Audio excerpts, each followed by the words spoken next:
So Alex, how did Quad help elevate the local music scene?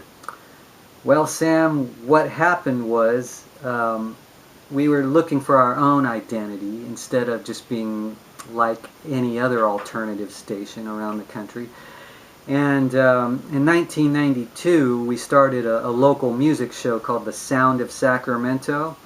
And that I was actually the host with Morris Knight.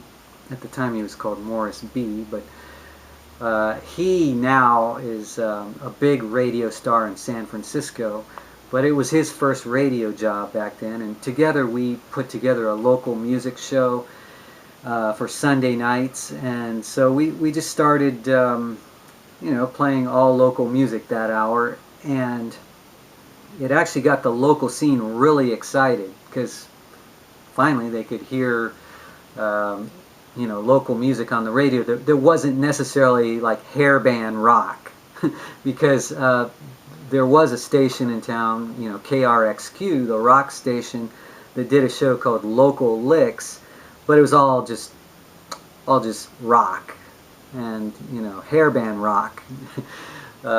So there wasn't a lot of chances if that wasn't your style to get your music played on the radio. Whereas Sound of Sac, our show, it was this wider mix of local music that was all kinds of styles.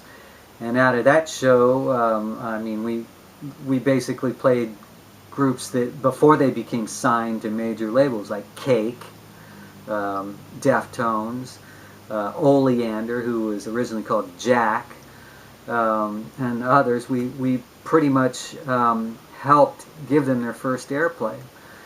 And the excitement level just kept growing for that show. So by 93, Cake had their album out, Motorcade of Generosity. It was probably 94 when we started playing a bunch of their tracks. And that went really well. They became like the Beatles of Quad. We just played a lot of their music. And by 95, I decided, well, this is really cool that we're doing this for the local scene. Let's play at least one local song every hour. And that was way more than the common alternative station, across the country. So, and nobody else in town had that idea to actually mix it into regular rotation. Right. Local Licks on KRXQ, that was just on Sunday night as well. So we started doing that, and that created a lot of excitement when people started hearing bands that they knew, their neighbors on the radio. Tattooed Love Dogs became a very popular local band because of that. And the list was pretty long. And especially because a lot of it was quality music. It was. And I remember hearing a lot of these bands and songs and being blown away.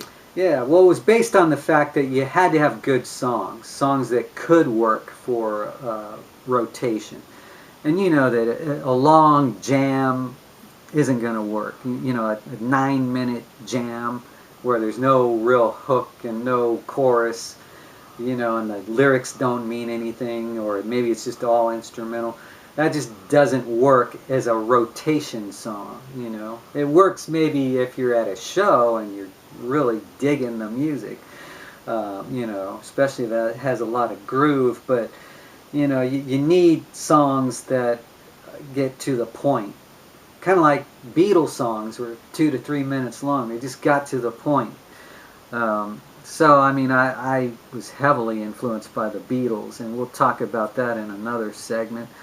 But that's what I was looking for. Who could we find in the local scene that maybe they wouldn't be the next Beatles or become as big as the Beatles, of course, but they'd be something that could bust out of the local scene. And make Sacramento proud. Exactly. So that's what I was looking for.